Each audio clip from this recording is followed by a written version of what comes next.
Good morning, everybody. Welcome to the North Dallas Plano Career Focus Group. We're very glad you're with us this morning. It's March 20th, 2026. Please note this event is being recorded and will be uploaded to the Career USA YouTube channel for others to view in the future. By participating in this event, you give consent for your name and picture to appear. Please note that any comments you put in the Zoom chat window will not appear in the recording. Well, good morning, everybody. My name is Jeff Morris. Since 2007, I've been facilitating and leading this North Dallas Plano Career Focus Group. This group's been around since the late 1990s. I took it over in 2007 when the prior leader landed a job. In 2008, I started a website called careerdfw.org, a website to help those unemployed in the Dallas-Fort Worth area. In 2012, I launched careerusa.org to help those around the United States. I have written a book called What I've Learned About Your Job Search That You May Not Know. It is available on Amazon, or if you see me in person, I do have copies with me. And since 2017, I've been a member of the practice interview team, and you'll hear more about the PIC crew in just a little bit. Our agenda this morning is to start out with success stories. We'll then have everybody do the 30-second introductions who are here in the room, and then we'll get the 30-second introductions for everybody who's online. We'll then do job leads if a recruiter is online with us. And then we'll go to committee reports to hear from the interview success workshop, the practice interview team, and the practice and the career tip of the week. And then we'll have our speaker about the top of the hour. We'd like to start the meeting off with good news. Do we have any landings and or successes, landings to share? Anyone? Well, I happened to see one pop up on the Southlake Focus Group, and she's been part of this group. Alkeisha Rodriguez landed as a senior specialist project engineer at L3 Harris. It's a permanent job.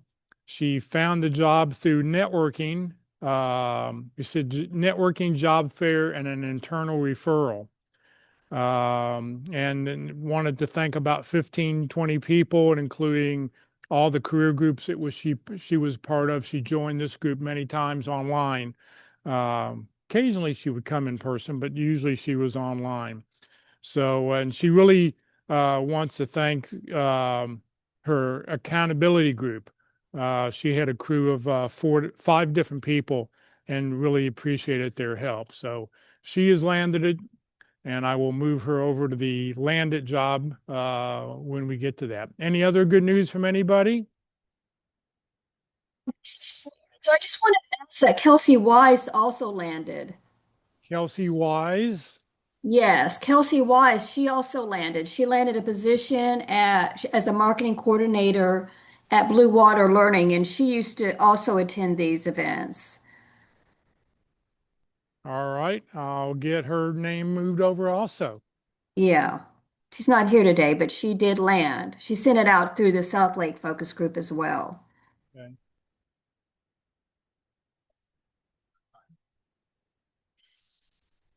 And I've heard a third person, Steve Stant, landed a contract job. So, all right, people are landing. So just keep on plowing through and don't stop looking for that next job. South Lake's had 59 landings so far this year. So people are still landing. Keep out there looking. All right, let's, for everybody who's online, if you will, open up your chat window and give us your name, position you're looking for. Give us your email, your LinkedIn address, 2 or 3 target companies we may be able to help you with, and companies that you have connections. Let us know, because maybe you can help somebody else who's on the call today. So I'll put 30 seconds on the clock to get started.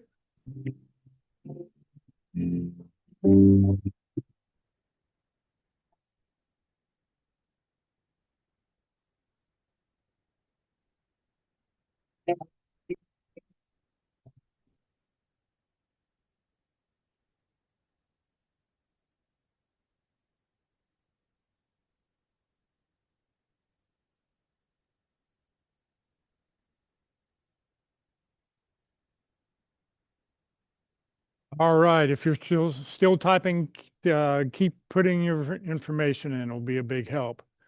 All right, we're going to do our 30-second introductions for everybody who's here in the room. So if you will, come on up, grab the microphone, tilt the monitor back a little bit so we can see everybody. And we'll do our 30 seconds introductions for those people who are here in the room first.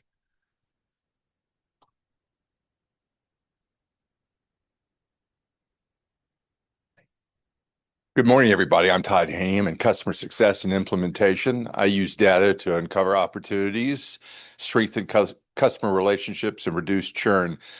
I need contacts at Motorola Solutions and this week Meal Suite, as well as Cotality.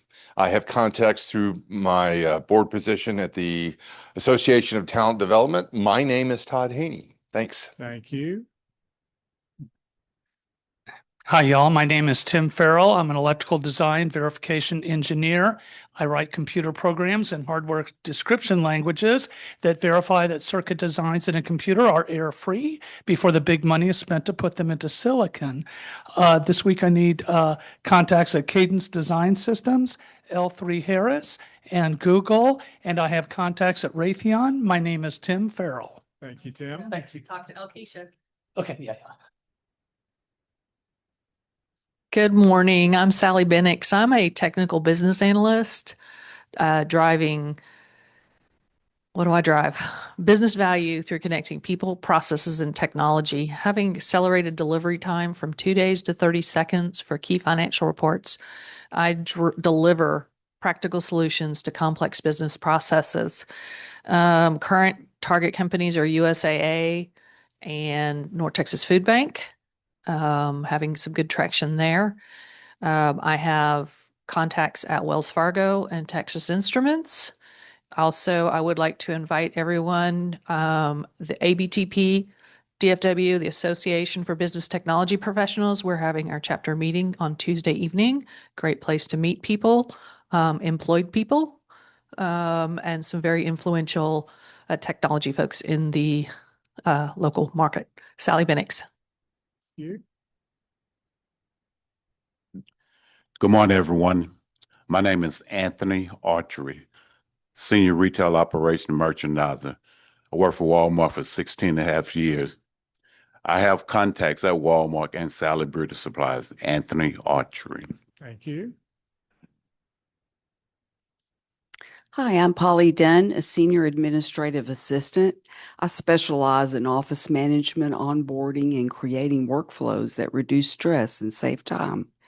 I'm looking for jobs where I can bring strong organization, professionalism, and help teams operate seamlessly. I'm Polly Dunn, and my targets this week are RFF and Residential Capital Partners. Thank you. Thank you. Hello, everyone. My name is Mike Belzil. I help companies ring their performance bell by converting data into dollars. So I'm looking for a director of product management, focused on data analytics solutions role based at a DFW. So I specifically looking at target company contacts at Keurig Dr. Pepper, Hershey, and Toyota.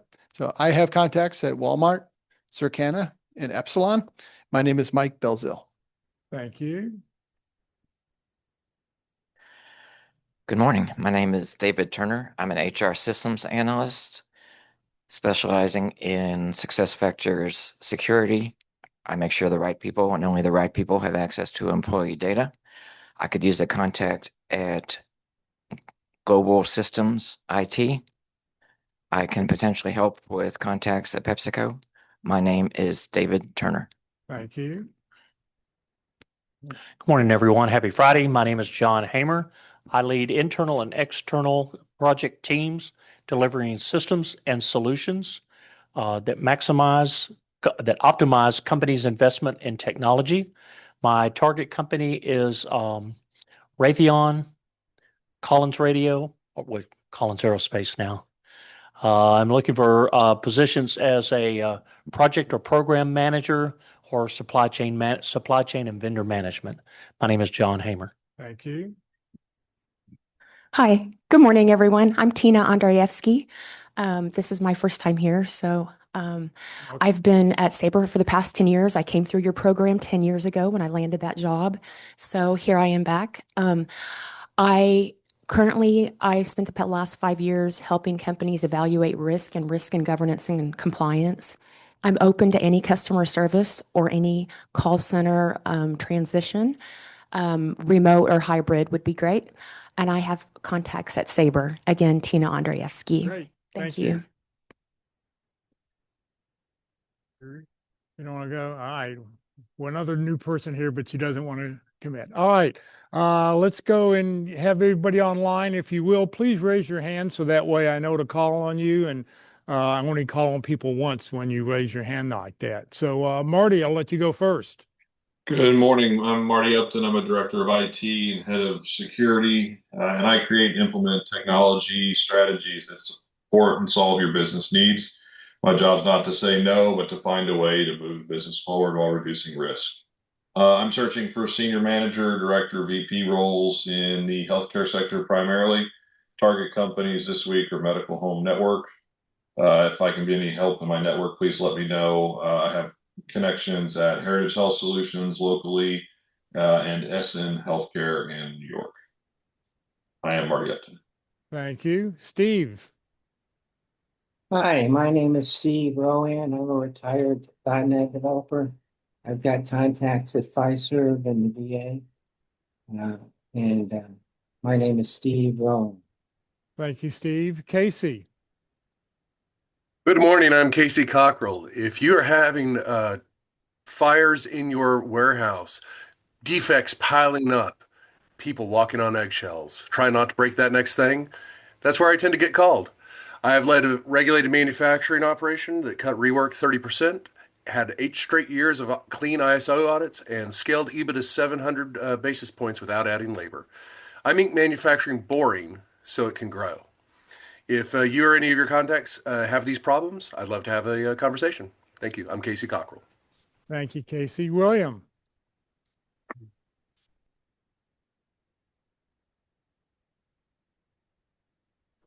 Good morning, everybody. My name is William McLaughlin, currently seeking a business analyst role and looking for contacts at Cinemark and Dave & Buster's. Once again, my name is William McLaughlin. Happy Friday and happy spring. Thank you. Chris Holmes. Good morning, everybody. I am Chris Holmes. I'm a senior IT leader who maximizes multi-million-dollar technology investments by connecting business strategy to actionable roadmaps. I'm seeking senior manager or director level roles in IT portfolio management, software delivery, or program management. I'm looking for contacts at DPR Construction, DR Horton, and Charles Schwab, and I have contacts at Southwest Airlines. I'm Chris Holmes. Thank you. Tracy. Good morning. My name is Tracy Harris. I'm a senior search consultant with Thomas Edwards Group. We focus on accounting, finance, HR, and IT recruiting, either direct hire or contract to hire positions, usually in the DFW area, sometimes in Austin and Houston. Again, my name is Tracy Harris. Thank you. Carol. Hi, my name is Carol Chang. I am from Houston, Texas. So, Tracy, you can contact me. And I'm looking for mid-level project coordinating or operations type of roles here in Houston, Texas. I would like any contacts with people who live in Houston, or particularly the people in healthcare or higher education, such as Rice or University of Texas. And 2 people who mentioned some companies. I have connections, but they're not in Dallas. They're at the other sites of those companies. So Tim Farewell and John Hamer, if you can contact me. My name is Carol Chang, and you can look me up on LinkedIn. It's Carol A. Chang is my address for my LinkedIn link. Thank you. Thank you. Anne. Good morning. I'm Ann Poley. I'm looking for a program manager position. I'm looking in the companies Capital One, McAfee, and Ryan. I have contacts in NTT Data and Publi. Thank you. Florence. Good morning, everyone. I'm Florence Hogan. I'm a strategic market research and competitive intelligence leader. I bring clarity to complex, fast-changing environments. I deliver actionable insights that support strategic planning, market expansion, and customer experience. I'm looking for contacts at Scouting America, National Life Group, and USAA. Again, my name is Florence Hogan. Thank you. Thank you. Sierra. Hi, my name is Sierra Scala, and I'm looking for marketing specialist jobs in the DFW Metroplex.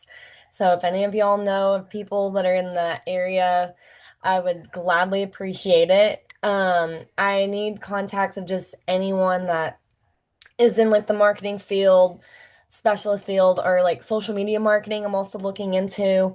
Um, and yeah, I am just currently in the process of looking. So. Thanks. And my name is Sierra Scala. Thanks. Thank you. Mary. Good morning, everybody. I'm Mary Mentor. I'm a Senior Director of Professional Services and Project Management in the software ERP space. I don't have any target companies this week. I have contacts at Oracle, NetSuite, and Epicor. And my name is Mary Mentor. Happy March Madness, everybody. Thank you. Mary.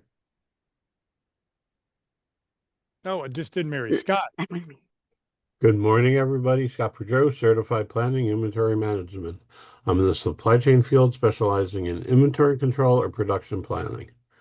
I'm located in central New Jersey. If it has a part number, I can manage it. If it doesn't, I'll create one. I currently don't have any target companies defined yet. Thank you, Scott. Rosina. Good morning, everyone. Happy Friday. My name is Rosina Gallman, and I am your Career Tip of the Week host, so I'll be back shortly.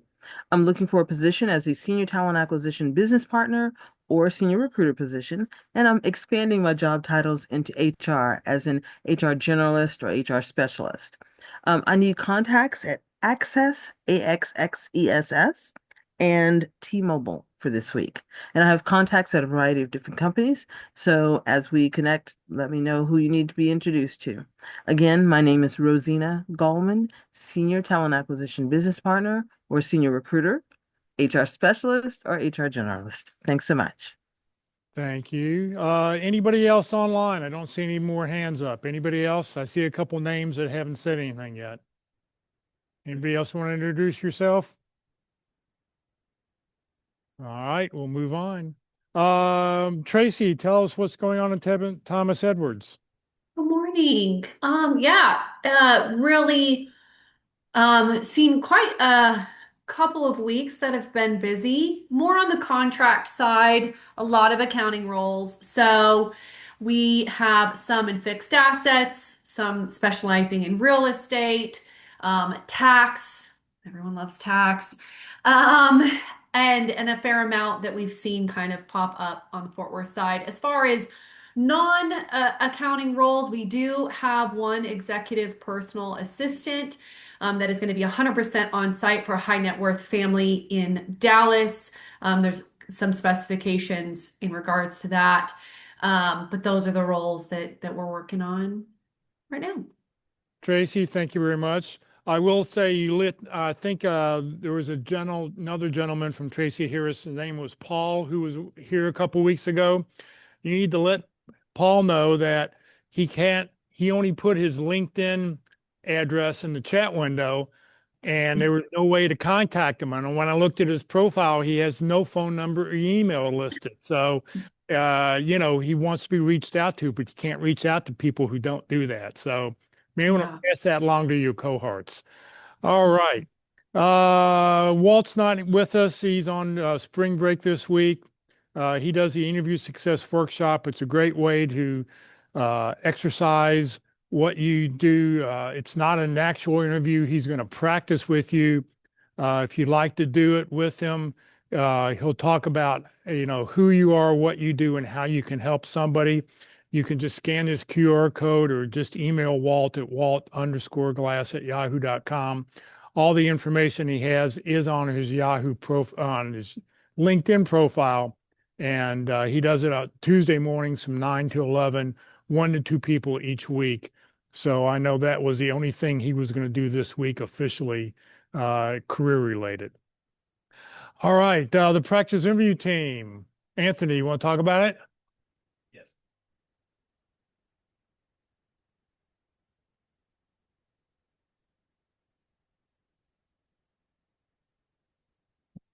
Yes, the pit crew.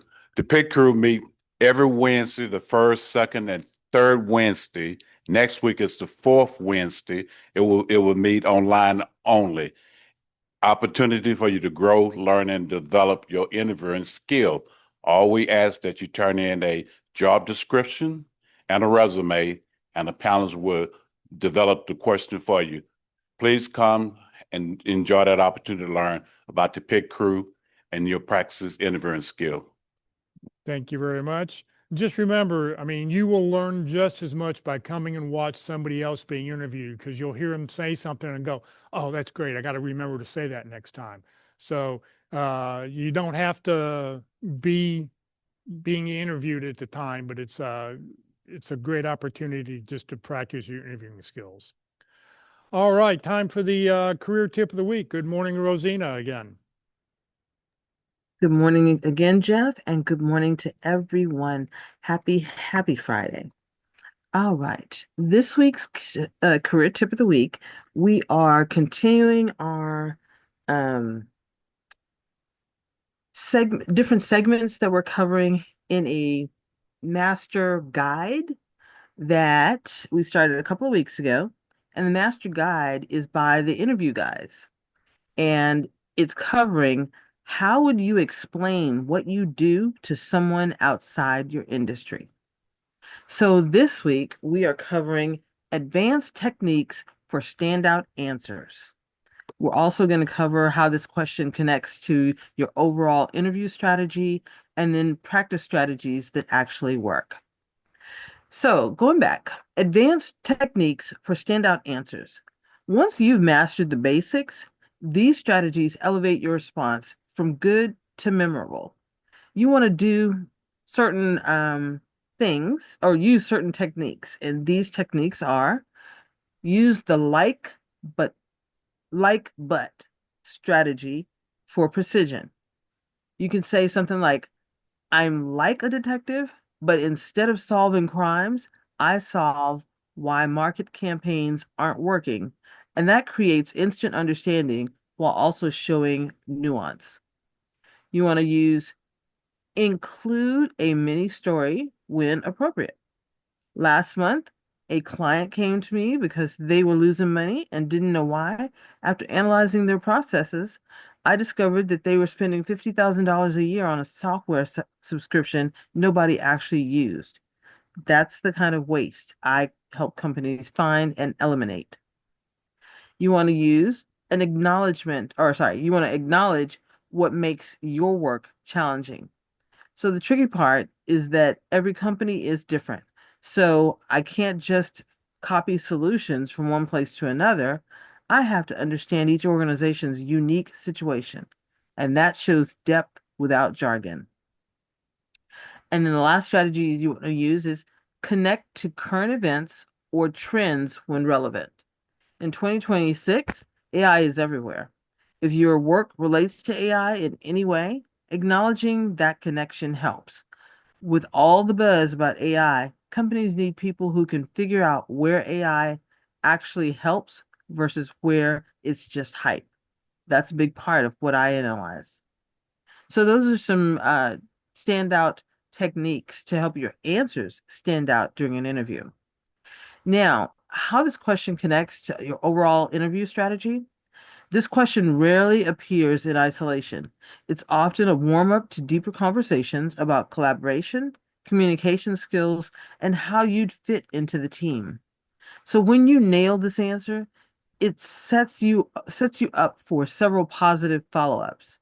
Interviewers might ask about specific situations where you had to explain complex concepts to non-experts, giving you the chances to share concrete examples using, as they said in this article, the SOAR method but what we teach typically is the STAR method.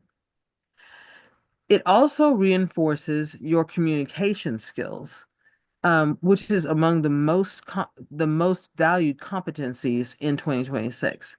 The ability to bridge knowledge gaps isn't just about interviews. It's about every client presentation, every cross-departmental meeting, and every stakeholder update you'll ever deliver in your career. So consider how this connects to other common interview questions, like tell me about yourself. That tests similar skills, but focuses on your narrative. And what are your strengths? Gives you a chance to highlight communication as a differentiator. Understanding the connections between these questions helps you to create a cohesive interview presence. Now, as far as practice strategies that actually work, reading advice is useful, but deliberate practice is what creates confidence in a natural delivery.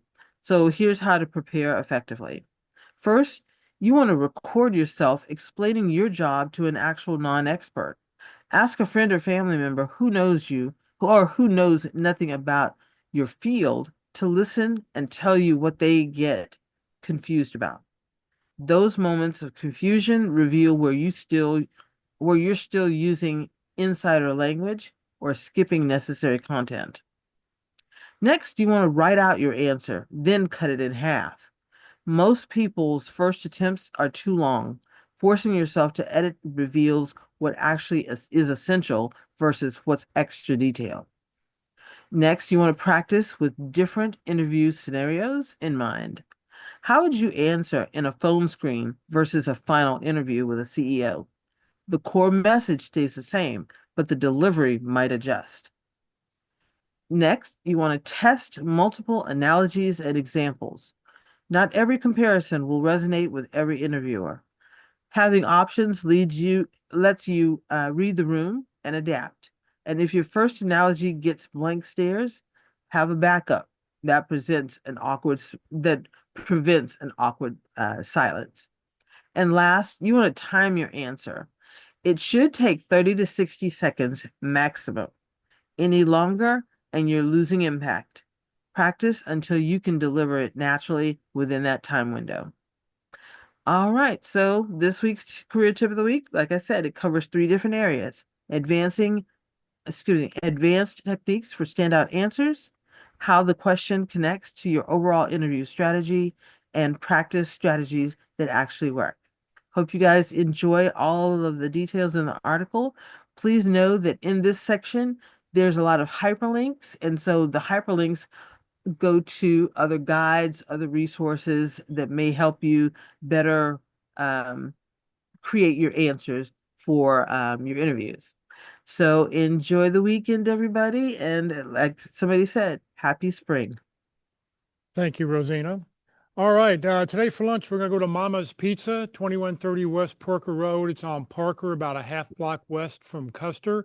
They've got a pizza buffet, pasta buffet, big salad bar, and my favorite, the hot cinnamon rolls. So come join us today at 11:45 and we'll go to Mama's Pizza. If you wanted to receive today's materials, you'll get a link to the YouTube video of the recording today. You'll get a copy of the career tip of the week that Rosina just read. You'll get a copy of the Zoom chat. To make sure you get it for everybody who's here in person, make sure you've checked your name off on the roster. If you're brand new, please fill out the little slip of paper. And if it's legible, you'll get invited tomorrow to join our group and you'll get a copy of the email. For everybody who's online, please make sure that you put at least your email address in the chat window. That way I know you're with us and you'll get a copy of that information. Here are the people who are mystery people who we don't know who they are, because if they put anything in the chat window, it may have just been their LinkedIn address, and on LinkedIn, they don't have an email or phone number. So if you're on this list, please make sure you get your contact information in the chat window so I can update the roster. All right. Today's speaker is Steve Zipkoff. How long have we known each other? 15, 20 years. I mean, it's been a long, long time. Steve's got a great sense of humor. He's got style, and he's got results. Steve is the president of Zipkoff Solution, a unique, innovative management education company born in 1992, utilizing the no-box thinking approach. After over 20 years of accomplishments with Sears, Robux, KFC, Burger King, Taco Bell, now PepsiCo, Steve set out to entertain, educate, and motivate audiences with an energy rarely seen. It's really good. Everybody will appreciate it. I'll let Steve will go into more details. Steve is also an instructor at SMU Cox Graduate School of Business, where he's earned the prestigious Teaching Excellent Award 42 times for his course on delivering customer delight. And he wrote a book called The Seven Stages of Successful Unemployment, From Hell to Hallelujah. And there's a copy there. So let me do a couple things here and we'll get them up here. I'm going to change just one little thing. We'll do that. And we're going to change seats so he can sit here so you all can hear him. God, do I hate this sit. Okay, let's see here. I don't even know how this works. Is this okay? Fine, yeah, as long as we can hear you. Can you hear me, everybody? Well, I know the people in the room can hear me. Yes, we can hear you. Okay, well, thank you. Well, I am thrilled and delighted to be here today. I normally do speeches standing up and roaming around, but since that's not possible, I'll do it sitting down. All of my speeches are based upon humor, so I can't even see myself. Is that? Of course, are you kidding? If you look this good. Thank you. Thank you very much. I appreciate that. You'll be receiving your check in the mail. Hold on. There you go. Oh, there we go. Hold it. Now there's. Yeah. God, I love technology. Okay, there we go. As Jeff mentioned, I've been in the, let's put it this way, I've been in the job market for many, many years.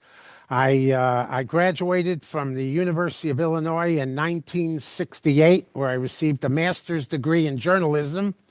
I have an undergrad degree in marketing with a double minor in economics and psychology. I'm from Chicago, Illinois, a small town up north. And based upon the blizzard of 1979, I was motivated to move south of the Mason-Dixon line. Dallas had a job opening. I took it, and I've been here ever since. I'm not going to look at the commuter. I'm going to look at my real audience here. I want to congratulate everyone in this room for being unemployed. It literally is the best thing that could ever happen to you. Believe me, I have been there. I've done it. I loved it. As a matter of fact, I'm one of the few people who've been right-sized, downsized, fired, quit, and resigned. Now, how many people in this room can say that? I started my career at an advertising agency in Chicago. I was hired away from them by Sears Roebuck, so that was many, many years ago. I worked at Sears for 5 years. Then they decided they were going to have to promote minorities, and since I was not classified as a minority, I decided to leave. So I quit. Best thing that ever happened to me, because my next job was at Kentucky Fried Chicken in Louisville, Kentucky. And who did I work for? Colonel Sanders. He was alive then, and I was in charge of the Colonel. And I used to travel all over the country with the Colonel. And I loved working with him because I have some of the greatest stories you can ever imagine working with the Colonel. 2 years in Louisville, they asked me to move back to Chicago. I did not want to move back to Chicago, but I did because they paid me a lot of money. So I moved back to Chicago. I stayed there until 1979 when the big blizzard hit.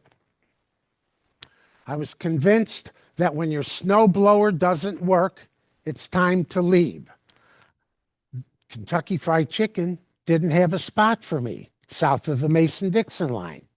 So I ended up getting a job here in Dallas with Burger King. I worked for Burger King here for 2.5 years. They wanted to move me to Miami. I did not want to move to Miami, so I quit. I got a job with Taco Bell. I worked for them for 2 years. They fired me. That's okay. I recalled Burger King. Burger King had a policy not to hire back employees. But unfortunately for them, the guy who hired me was a guy who I used to work with back in the 80s. He said, "The hell with the policy," and he rehired me. I worked there for another 2.5 years. They wanted to move me to California. I did not want to go to California, so I quit. Thus, I was unemployed again. However, I got a job here with a company called I Can't Believe It's Yogurt. You remember them? Well, the day they fired me was the day I quit. I then decided to go to a company called Quick Walk, was a chain of Chinese fast food restaurants.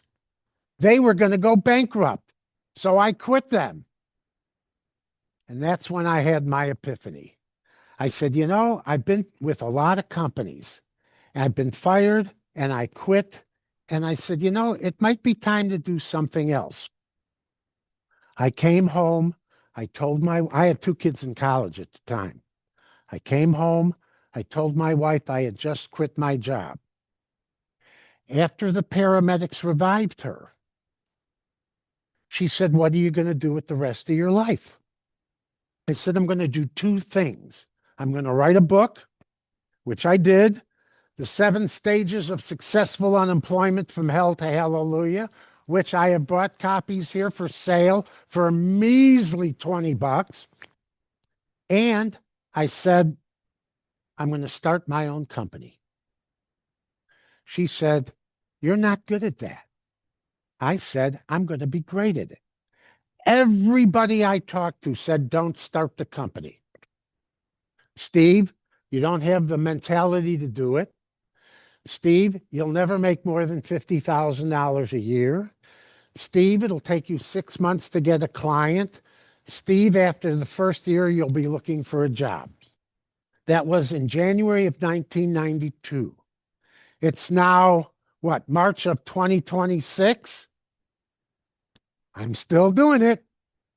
So something was wrong. So sometimes you don't want to listen to people. You have to follow your own mind and your own feelings.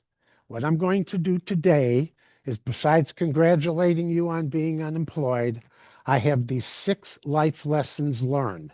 They are in the book. They were also featured at the Wall Street Journal.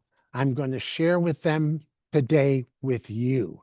You're going to love these. You know why you're going to love them? Because I love them. And here we go. As I mentioned, I went from job to job. I had one salary, then I had another salary, then this and that and that. And the one thing I learned in having all these jobs is that my salary fluctuated. And I could never count on what my salary was going to be. Now, I was married. I was married for 50 years before my wife passed away, and she was a teacher. Teachers don't make a lot of money. So how were we going to survive? I had 2 children, both of who wanted to go to college. And so here is my first life lesson. You can survive a setback if you never live above your means. You can survive a setback if you never live above your means. When I got fired, when I got laid off, when I quit, we never had to change the way we lived because we never lived above our means. My wife, I said, was a teacher. She didn't make a lot of money, but she was responsible for 3 things. No matter what happened to me, She was responsible for these three things. She was responsible for rent or mortgage. She was responsible for utilities because they're going to come whether you're employed or not. And she was responsible for food. The three necessities you have to have. Everything else was up to me. So when I got laid off or downsized or right-sized, we never had to change the way we lived because she was willing to take care of those responsibilities. I did everything else. And it worked. The health care I took care of, and then till I got let go, then she took care of them. But the key I want to leave you with is this. No matter what happens to your job or your career, if you never live above your means, you could survive. We bought cars. We never leased them. We kept them for 10 or 15 years because cars are an expense. We always had a home. We never had a big home. As a matter of fact, when we moved to Texas, we built a home here. And we built a 2,200 square foot home with 3 bedrooms and 3 baths. We had 2 kids. I still live in that house today. Guess what? I don't have a mortgage. My expenses are minimal. I have no debt. And my net worth is okay. And the reason it is because I never lived above your means. Now, the problem when you get unemployed, there's only one thing wrong with it. And what's that? No money, finances. But if you never live above your means, you won't have an issue. And let me give you an example. When I decided to start my company in 1992, I mentioned that everybody I knew said, don't do it. 3 weeks after I started my company, I got a consulting offer, and they offered me $50,000. And that was, everybody told me I would never make more than $50,000. I took it. I worked for them for 5 months. After the 5 months were over, they asked me to come in and run a division. I said no. And the reason I said no is because in the 6 months where I decided to write the book and answer the question, what I want to do with my life when I grow up, working for them was not part of the answer. So I said no. But I had $50,000 in the bank. Do you know how long you can last with $50,000 if you don't live above your means? A long time. So please take that under consideration. Never live above your means, and you can survive a setback. Now, we moved to Dallas in March of 1992, or in March of 1981, as a matter of fact. One of the things I learned about Texas very quickly is that in the summer, it gets hot here. In Chicago, in the winter, it gets cold. So I'm now living in Texas. It's July. Let's say it's about 107 degrees, a normal July day. I was comfortable. I was sitting in my media room, which consists of a black and white television and an AM radio. I was comfortable. My wife said, you know, Steve, it appears you're not doing anything. So why don't you go up into the attic and clean it? And I said, Barbara, and thank God that was her name. I said, Barbara, it's 107 degrees outside. It's got to be 180 degrees in the attic. And she said, well, that'll be okay. It'll be like working in a sauna. It'll do you good. So I go up into the attic and I start cleaning. And I came across a receipt for a pair of shoes that I had left at the shoe repair shop. And on further review, I noticed it was 10 years old. And I said, Barbara, I found this receipt for a pair of shoes. She said, well, let's go get them. And I said, but Barbara, the receipt's 10 years old. She said, well, let's go get them. Well, I said, this will get me out of the attic. So we got into the car. We drove to the shoe repair shop, and sure enough, there it was. I walked in. I gave the old man who was behind the counter my receipt, and I said, here, I've come for my shoes. And he looked, he said, you know, this receipt's 10 years old. I said, yeah, I've come for my shoes. He said, well, they might be in the back. So he goes to the back, and then you hear shoes flying all over the place. And then you hear, aha, I found them. But when he came out, he didn't have the shoes. And I said, I don't understand. I heard, aha, I found them. Where are my shoes? He said, they'll be ready Tuesday. Now, and I'm wearing them right now. Now, another story. After I got my bachelor's degree at the University of Illinois, who won, by the way, yesterday at the NCAA by 30 points, but that's another story.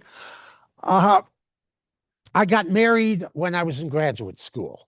My wife was working as a special ed teacher. I was working as a student. So I was responsible for shopping. So she would give me a list, and I would go shopping. I would go shopping at the Eisner Food Supermarket in Champaign, Illinois. And I was shopping for these items. It was winter. I was wearing a big coat. And I crossed the canned fruit department. And I knew my wife liked peaches. So I took a can of peaches, which were not on the list, by the way, but this was ad lib. And for some reason, I didn't put the peaches in the cart. I put it in my pocket. I don't know why I did that. To this day, I don't know why I did that. But I did. And after paying, I realized I hadn't paid for the peaches. And the store manager stopped me at the door.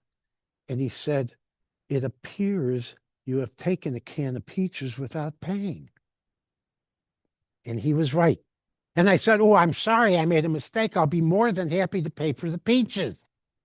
And he said, I'm sorry, but students think they can get away with a lot of things. So we're going to prosecute you for shoplifting. And I was shocked. I couldn't believe this. But next day, I'm up in front of the magistrate. And he said, Steve, it appears you have shoplifted a can of peaches. He said, yes, I did. I wanted to pay. He didn't want the money. He said, so I'm going to sentence you to jail. But he says, I'm going to be fair. So what I'm going to do is I'm going to open up this can of peaches. How many whole peaches are in the can? How many nights you're going to have to spend in jail? At least he let me go to school. He opens up the can, and there are 4 peaches in that can. I couldn't believe it. I thought they were Nerf peaches, how they pop out. He said, Steve, you're going to be sentenced to 4 nights in jail. My wife, who was sitting in the back, was doing one of these.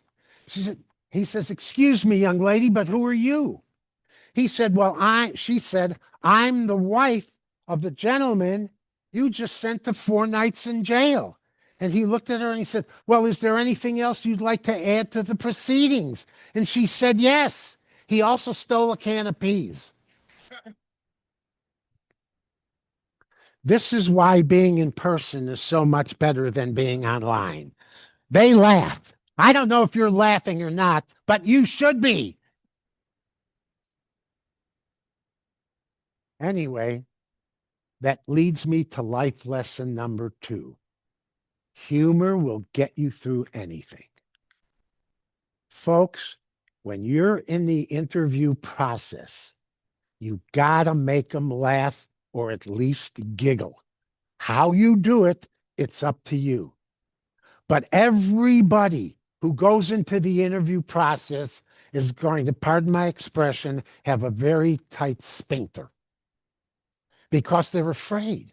What if they don't like me? What if they don't give me the job? What am I going to do? Here's another tip. You're the asset. It's not the other way around. If they don't hire you, that's their mistake, not yours. See, there's going to be another company that will hire you. And the company that didn't hire you is going to be saddened by the fact that they didn't.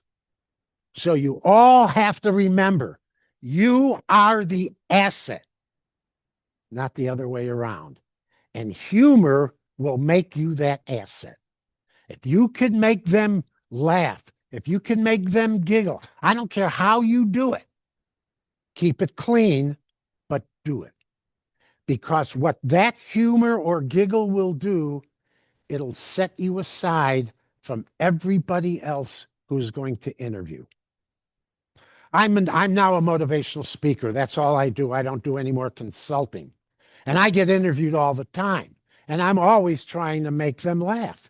But if they don't laugh and they don't hire me, I don't care.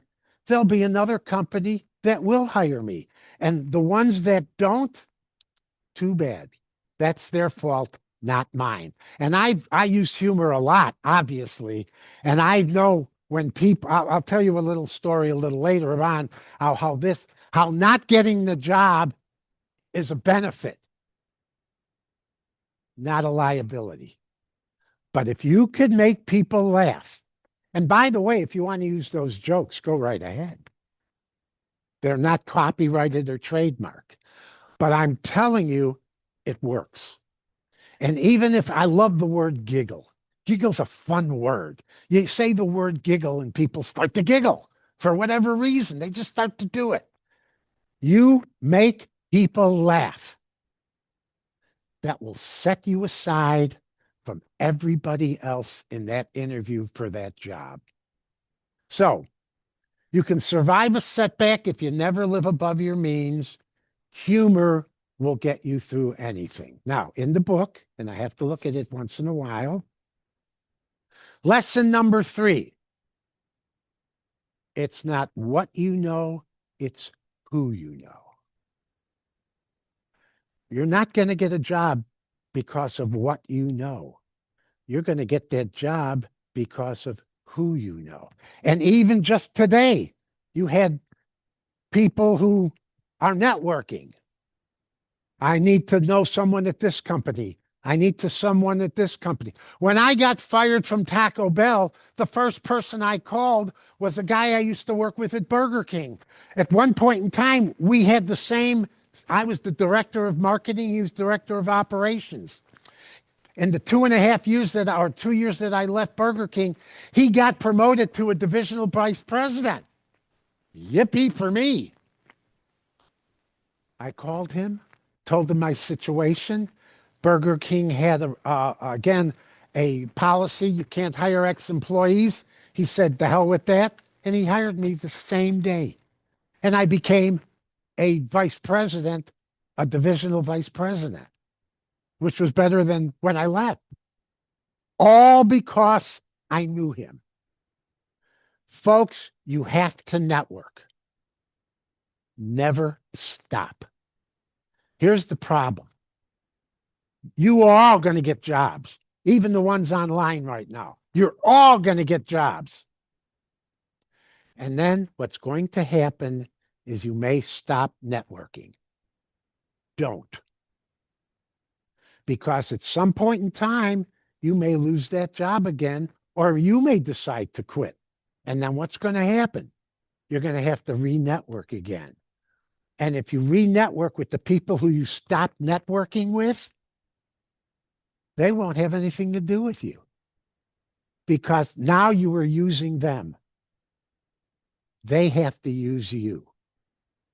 You have to provide them with a benefit, not the other way around. So networking is absolutely critical. When I speak at a lot of these associations, conferences, and conventions, because they have an association for everything. They have an association for this pen, the association for red pens. I swear to God, they must have it.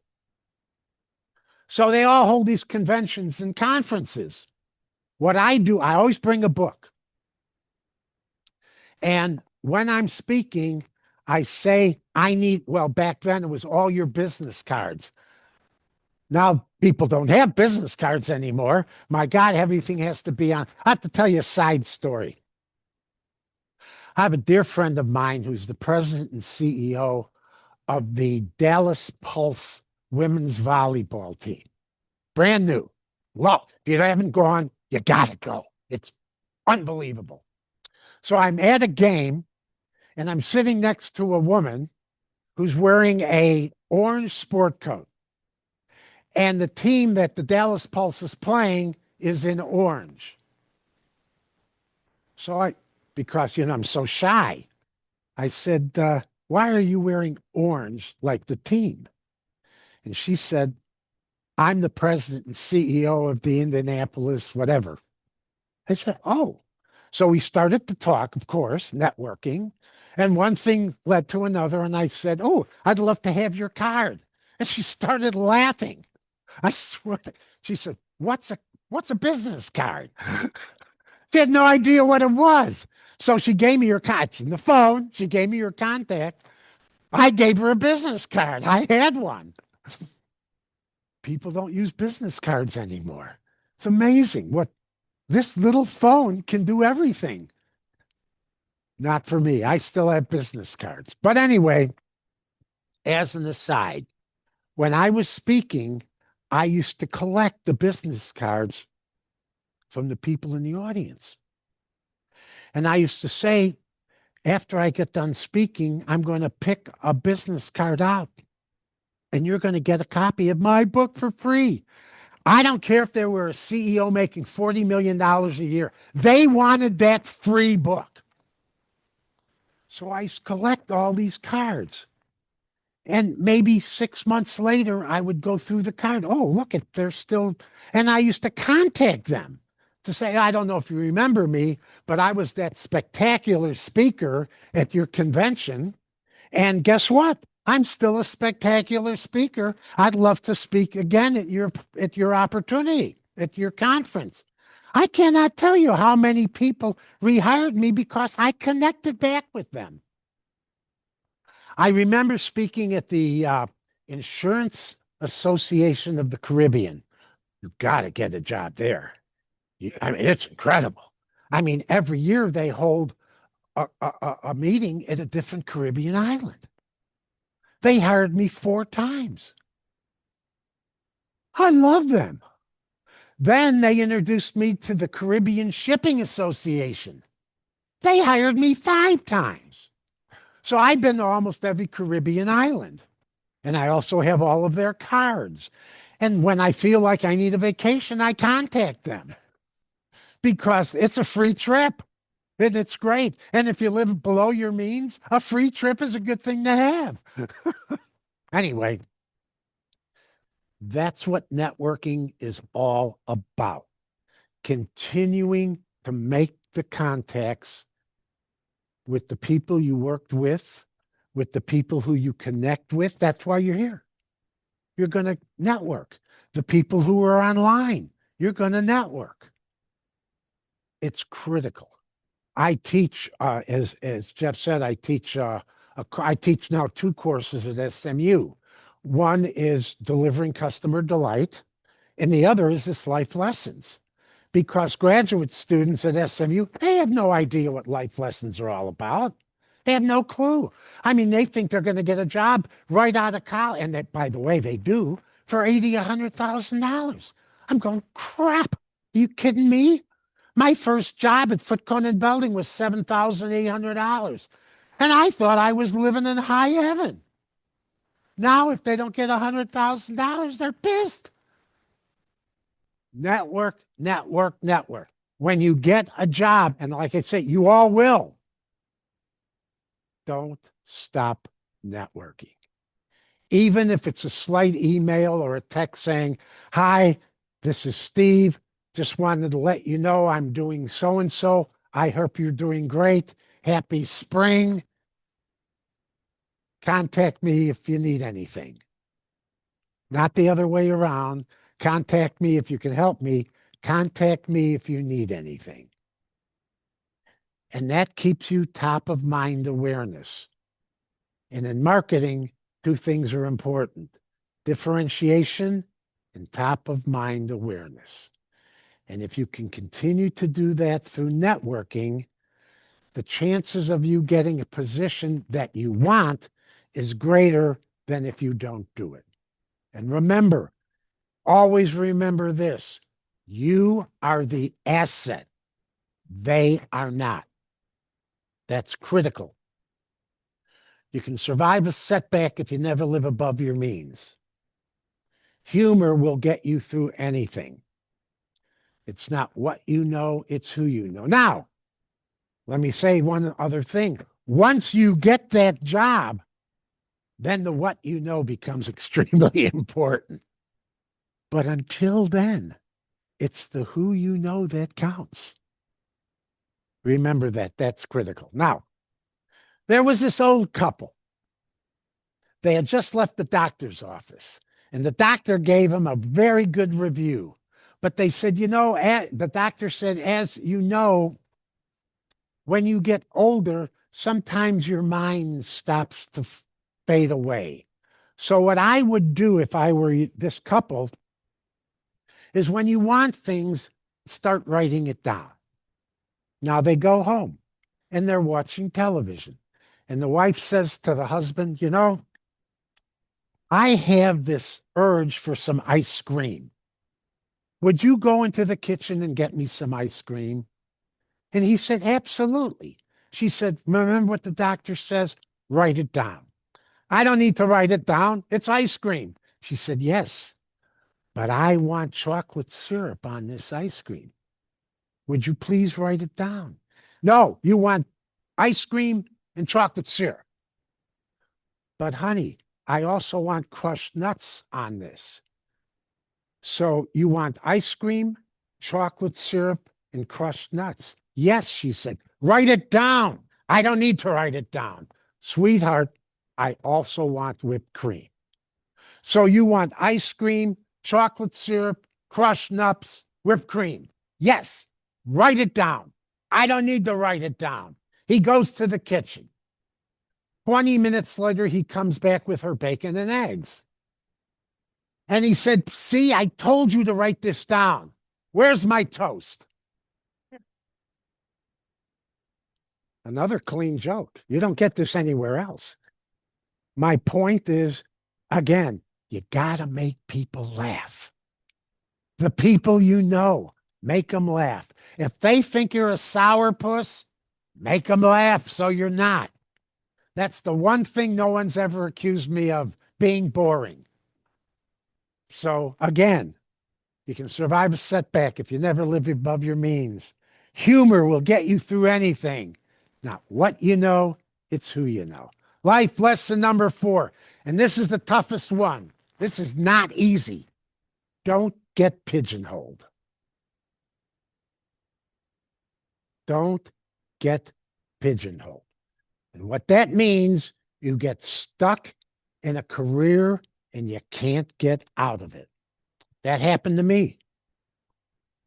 My 3rd job was at Kentucky Fried Chicken. My 4th job was at Burger King.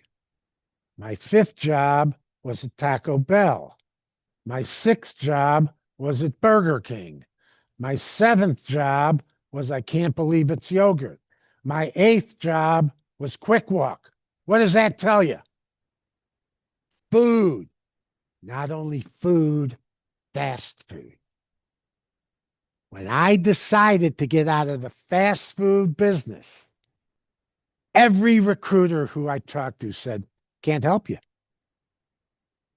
You're a fast food marketer. I said, no, I'm not. I'm a marketer. I didn't get my degree in fast food marketing. I got my degree in market. I could market anything. Well, Steve, see, all your experiences in fast food. I said, the hell with my experience. My experience was in marketing. No, Steve, it wasn't fast food marketing. So when I decided to start my own business, I made a decision never to get in the food business. My first job was in the water purification business. I didn't even know how to spell water purification. But again, as I mentioned, they hired me for 50 grand. The problem with pigeonholing is it's not you, It's the other people who are trying to hire you. See, I believe the discipline is more important than the pigeonholing. See, when you're in college, if you go to college, you don't get a degree in fast food. You don't get a degree in automotive sales. You get a degree in marketing or management or finance. If you're a chief financial officer, you can get a chief financial officer position in any company. A 9 in healthcare is similar to a 9 in marketing. A 9 in automotive is the same as a 9 in garbage collecting. But for some reason, people feel the experience is more important than the discipline. I obviously disagree with that. But it's a tough one to argue. And it's a tough one to get out of. So if you continue to specialize in a certain industry, and all of a sudden that industry collapses, you got troubles. You got troubles right here in River City. And I have to admit, I don't know how to get out of it, except you might have to take 2 or 3 steps backwards just to get out of the industry. I mean, at one point in time, the automotive industry sucked. And those people who specialized in automotive, where were they going? Trucking? They certainly weren't going in fast food, I can tell you that. So that is a real difficult one to get out of. And the only way I was able to get out of it was to start my own business and keep away from clients who were in fast food, which I did only because I got business in other areas as a management consultant. So I wish I could tell you how to get out of it, but the only way I can get out of it is you might have to take 2 or 3 steps back to try and learn a new experience as opposed to because you're all experts in a discipline. It's the experience that gets you in trouble, especially if it's an industry that's going down the toilet. So anyway, that's the 4th, and you got to try and get out of it as quickly as possible. And I've had people say to me, well, my God, I've been in it, I've been in this industry for 20 years. I don't know anything else. Sure you do. You just have to study. And I'll give you an example how that works a little later on. Number 5, give and you shall receive. You've got to give back to the community. How you do that is up to you. I can't tell you how to do that. All I know is you have to do it. I used to be in the past, I was on 7 different nonprofit boards of directors because I wanted to give back to the community. I've been teaching at SMU now for 24 years. I don't get paid. I do it pro bono because I'm trying to give back to the community. They can afford me. I can guarantee you they can afford me, but that's not the point. So you have time. You're not working. Find a way to try and give back to the community. How you do that's up to you. But one thing I can tell you is if you're on certain boards of directors, the other people who are on board, they're great networkers. And they can help you because you're giving back to the community. It can't always be about you.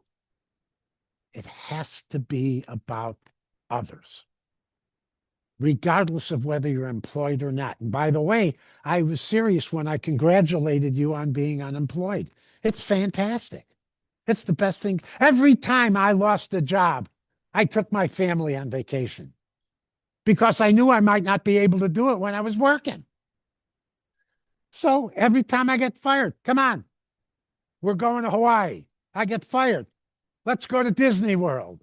I got fired. Let's go to Santa Fe. And I had 2 kids. I still have 2 kids, thank God. And they were very happy to go along with us. It was a free vacation. They were in high school or college. They didn't care. Dad and Mom are taking us somewhere. Yippee. Why don't you get unemployed again? We need another vacation.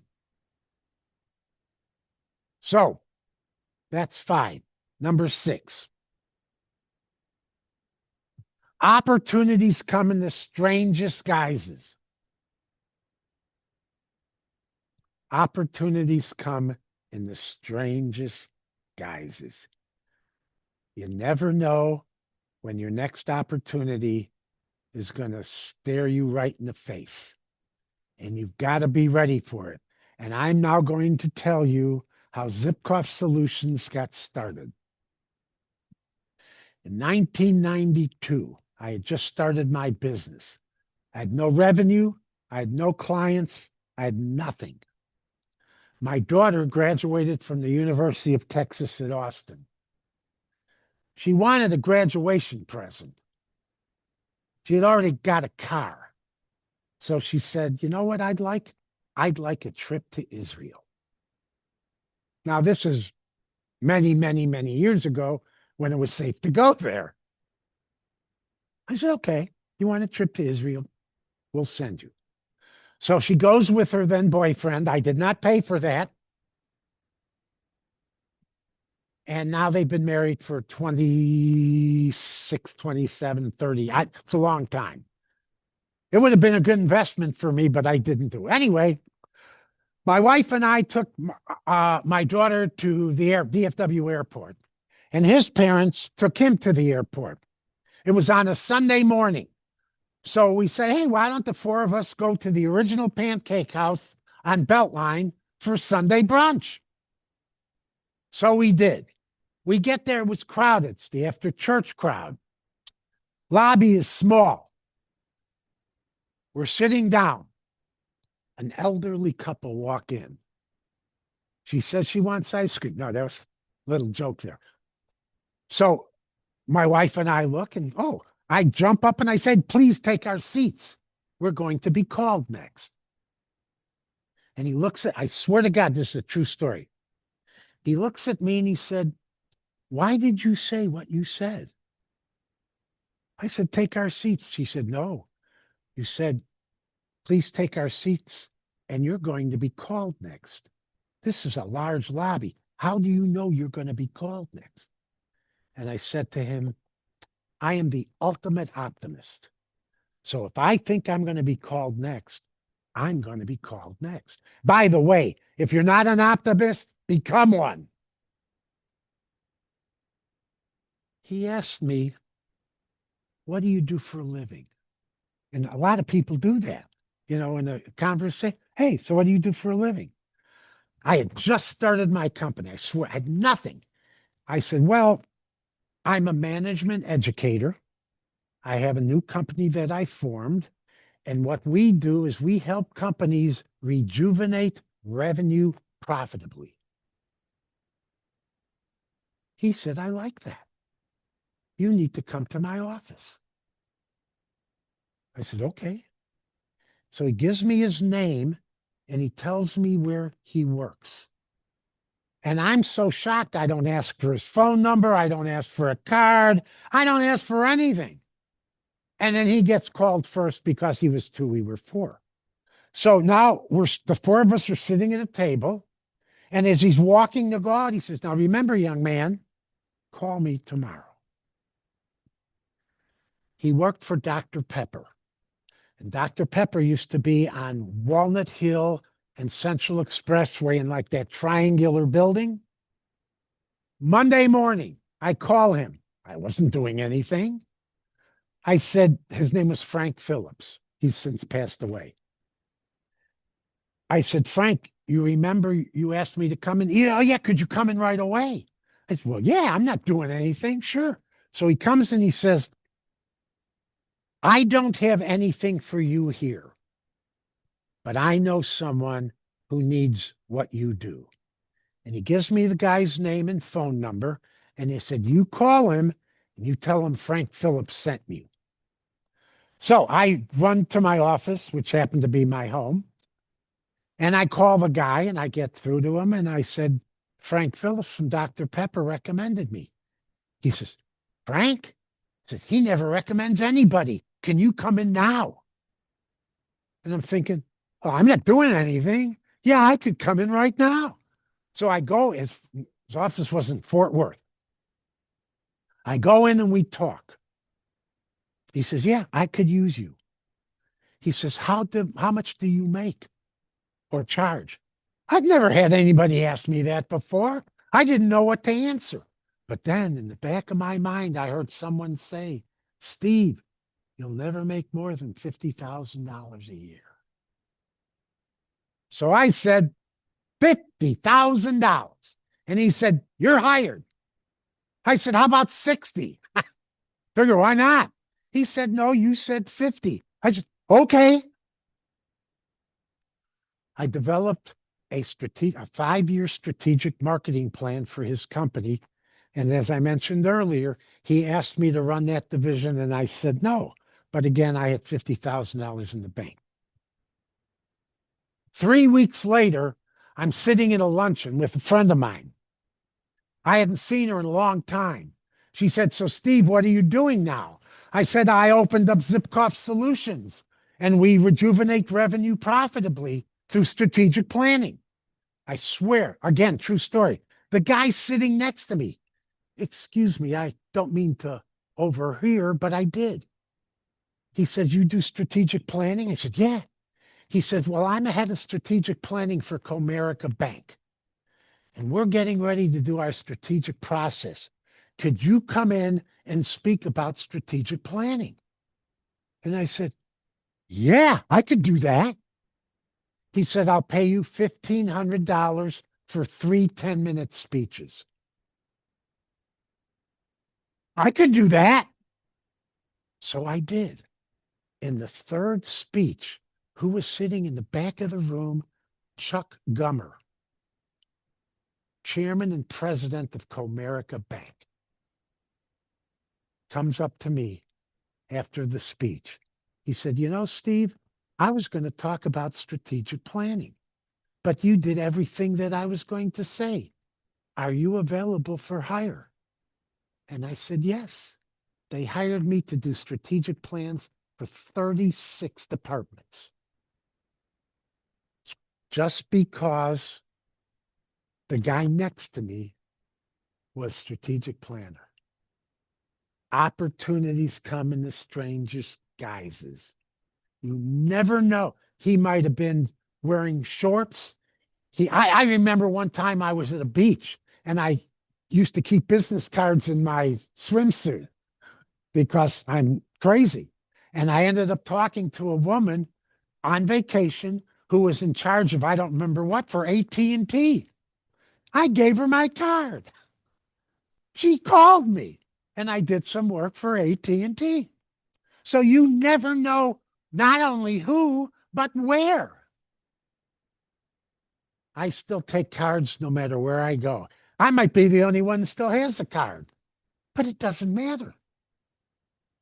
That separates me from everybody else. And what did I say? Differentiation is very, very important. So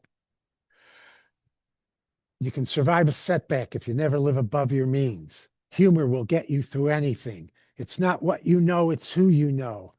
Don't get pigeonholed. Given you shall receive, opportunities come in the strangest guises.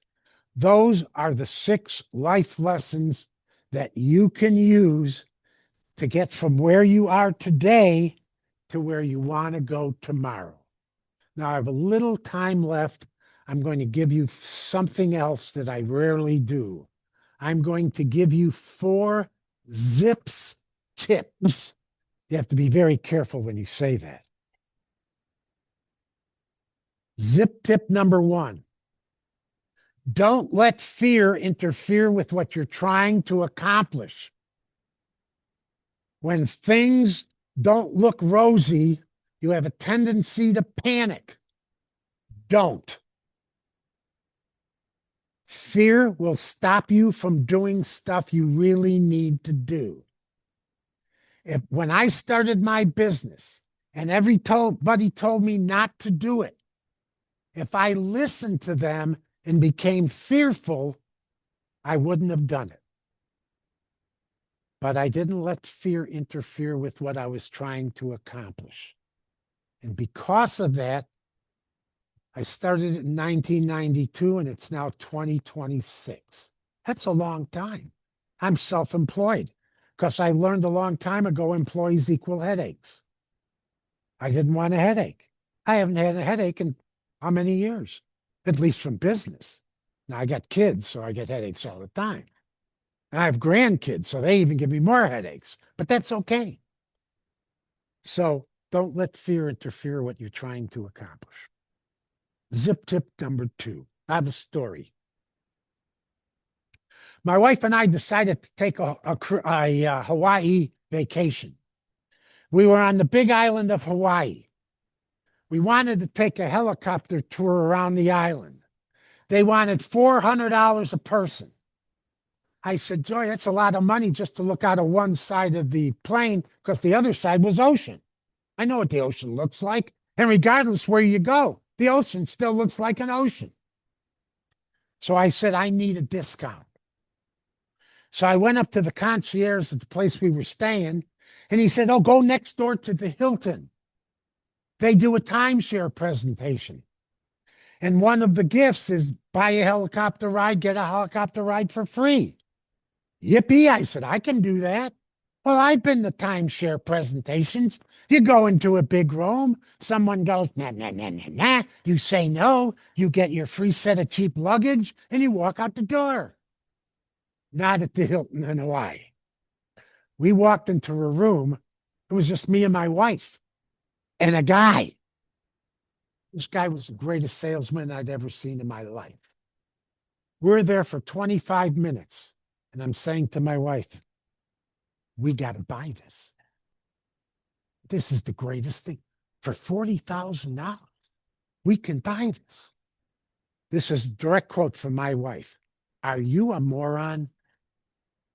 We came here to save $400 and you want to spend $40,000 on a timeshare? You have to be the biggest idiot on earth. Now tell him no. Let's get our buy one, get one free and get out of here. So I say no. He jumps across the table and congratulates me. I go, wait a minute. I know I said no. He said, yes, I know you did. But see, at the Hilton, we've done our research. And what we have found out is when someone says no, one of our next 2 appointments is going to be a yes. So what you did by saying no is you got me 1/3 closer to a yes. Going, this guy is a genius. He's the greatest salesman on earth. I could do that. So I go back and I get interviews for speaking. And sometimes they say no. And I say, thank you. Steve, we said no. I said, yes, I know. But see, we at Zipkoff Solutions, we've done our homework. And we know that when you say no, my next appointment is a yes. To hell with this 2/3, 1/3 crap. I said, my next appointment is a yes. So by you saying no, you just got me my next speaking engagement. And I walk out.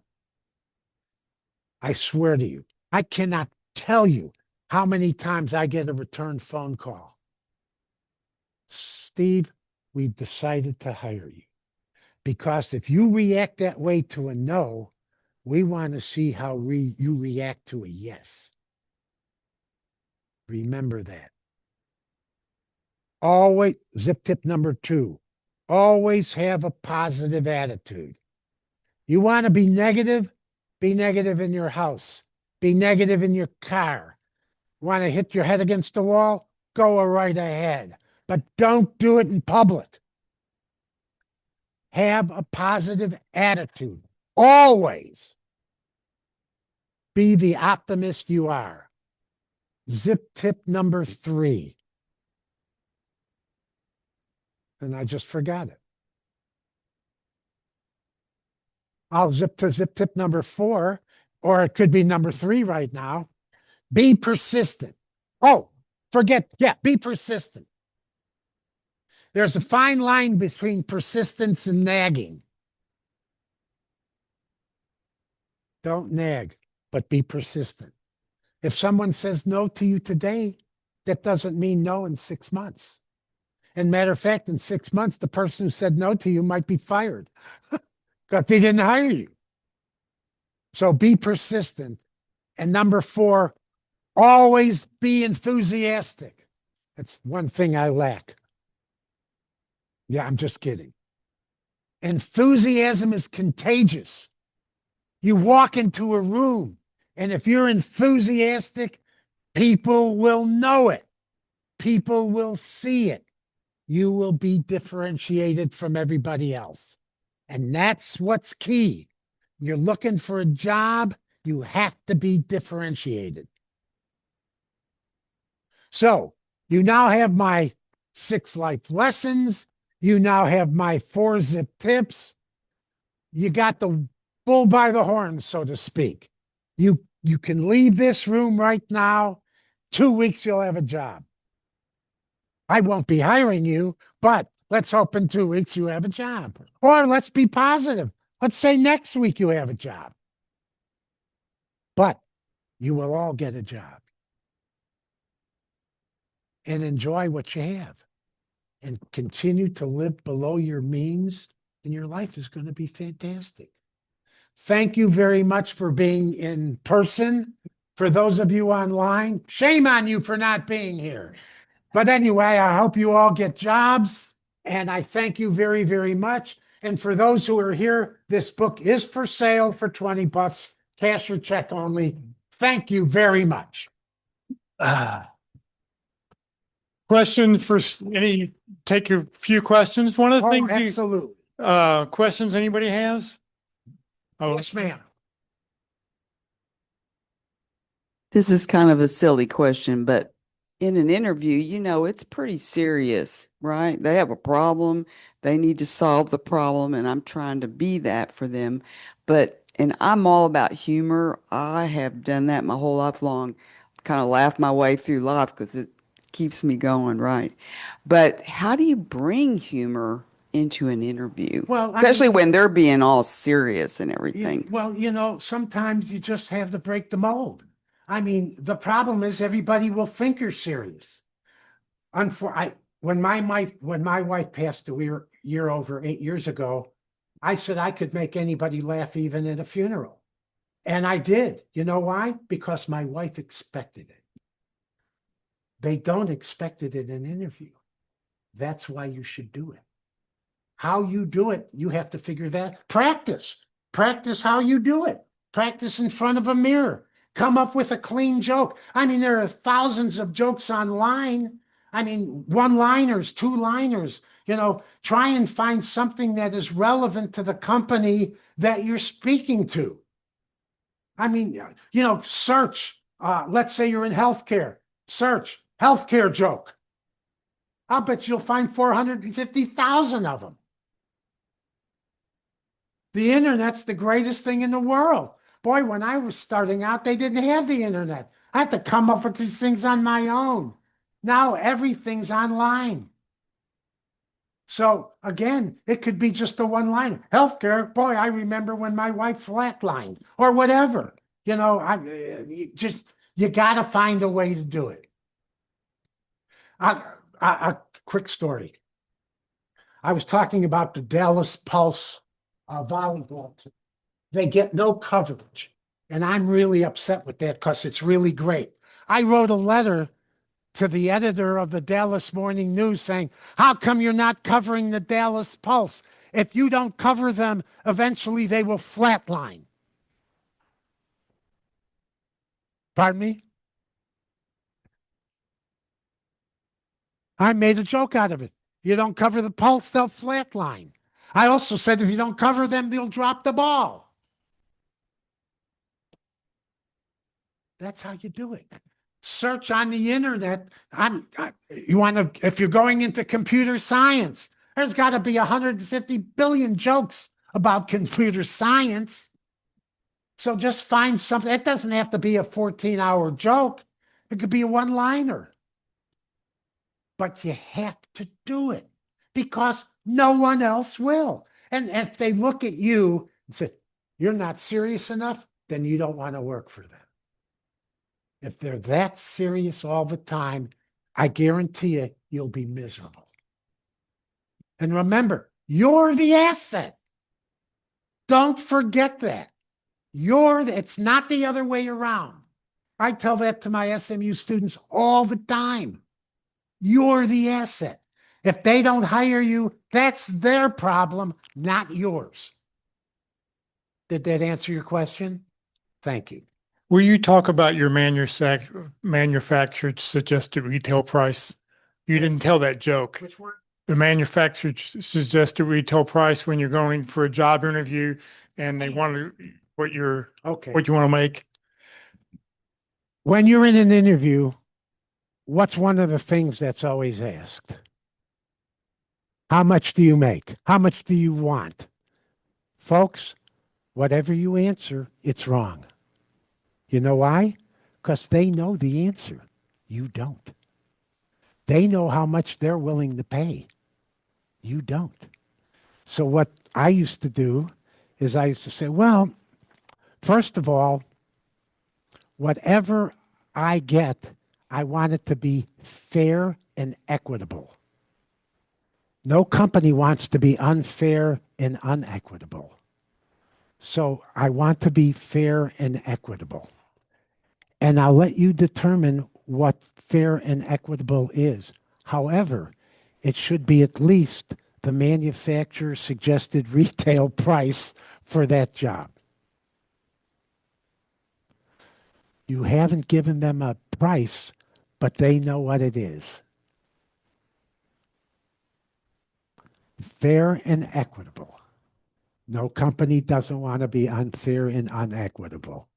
And if they say, well, I must have a price, well, just say, well, my price range is between 100 and 1 million. And if they think that's sassy and flippant, tough break. You can always say, well, you have a budget. You know what you want to offer. Why should I guess? And I know that sounds harsh, but again, you're the asset. And if they keep acting like, pardon my expression, schmucks, you don't want to work for them anyway. And just to get a job, you're going to be miserable and you'll be looking for another job in 6 months. So why put yourself through that kind of pain and agony? It won't work. If they're going to be schmucks during the interview process, trust me, they're not going to be better when you get hired. They're going to be worse. Because if they're the best they're going to be in an interview process and they act like schmucks, what do you think they're going to act like when you become an employee? There you go. Any other questions? Any questions? Yep, hold on. Thank you. I have a question about number 4, don't get pigeonholed. That is one of the challenges I've been having, is that I'm not pigeonholed, but everyone's trying to get me pigeonholed. They want to know what industry I need to be in. What industry are you interested in? And they look back at maybe the last 10 years max, and they say this is what I am, but I don't necessarily, even though it's been 3 different industries in that time period. What's your discipline? Business development. Could you be a business developer in any industry? I believe I could. Sure you can. Yes. Of course you can. Yes. You don't believe it, you can. Right. So that's what you have to tell them. The reason I go from one industry to another is because that's where the opportunities lie. Yeah, so I guess my challenge is in potentially working with recruiters or talking to someone. If I talk to people here, they're going to say, what industry? And I'm open to different industries, particularly compared to what I've been in. I'm not interested in the last 2 industries I've been in. So that's where I'm I'm going back and forth trying to figure out, everything. If I want to do everything, then no one can help me. The problem with recruiters, and I say this lovingly, not really, is that they're getting paid to do what the company says you have to do. Sure. So it's tough to get around them, but you have to figure out a way to sometimes get around them because they're not going to help you. See, recruiters aren't in they're not in business to help you. They're in the business to help themselves. And so they're going to step 1, step 2, step 3, step 4. They don't care about you. They really don't. So you have to figure out you have to try and figure out what the recruiter actually is looking for. And then you have to alter your interview process to try and match them. And if you have to embellish, Right. I wouldn't say lie, because no, but embellish in order to try and get to what they're looking for. That's what I would do. Gotcha. Thank you. Anybody else? Anybody have a question online? Going once, going twice? Well, Steve, thank you very much. My pleasure, as always. Good to see you again. Good to be seen. Yes, it's always good to be seen. All right, we're going to swap chairs here. And again, my book is still for sale. I have sold out. All right. Oh, and by the way, if you know any organization or company that's looking for a speaker, I'm always available. All right. Next week, our speaker be Libby. She's going to talk about creating a personal pitch deck.